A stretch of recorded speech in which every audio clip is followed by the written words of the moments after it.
பாமகவின் உயர்மட்ட குழு கூட்டம் தைலாபுரத்தில் இன்று மாலை 4 மணிக்கு நடைபெறவிருக்கிறது. இது தொடர்பான விவரங்களுடன் செய்தியாளர் குணாநிதி இணைந்திருக்கிறார். குணாநிதி, இதுல எத்தனை மாவட்டத்தைச் சேர்ந்தவர்கள் பங்கேற்கவிருக்கிறார்கள்? குறிப்பாக இந்த கூட்டத்துக்கு பிறகு அறிவிப்பு எதுவும் வெளியாகும் என எதிர்பார்க்கலாமா?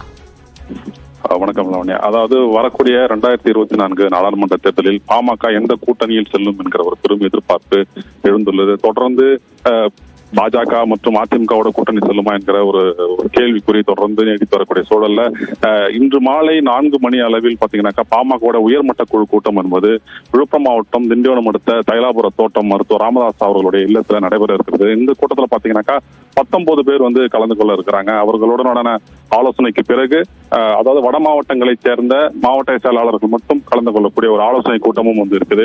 இந்த 2 கூட்டங்களிலும் எடுக்கப்படக்கூடிய முடிவின் அடிப்படையிலேயே கூட்டணி அறிவிப்பு என்பது இருக்கும் என எதிர்பார்க்கப்படுகிறது. தொடர்ந்து அதிமுகவுடன் கூட்டணி செல்லலாம் என்கிற பெரும்பாலான மாவட்ட செயலாளர்கள் கருத்து தெரிவித்ததாக ஏற்கனவே நமக்கு தகவல் கிடைத்திருக்கக்கூடிய சூழல்ல ஏற்கனவே கூட்டணி குறித்து சி.வி. சண்முகம் 2 முறை மருத்துவர் ராமதாஸ் அவர்களை சந்தித்து பேசியிருக்கக்கூடிய சூழல்ல இந்த ஆலோசனை கூட்டம் என்பது மிக முக்கியமானதாக பார்க்கப்படுகிறது. இதில் எடுக்கப்படக்கூடிய முடிவின் அடிப்படையிலே பாமகவுடைய கூட்டணி நிலைப்பாடு அமையும் என எதிர்பார்க்கப்படுகிறது. லவண்யா, விவரங்களுக்கு நன்றி குணாநிதி.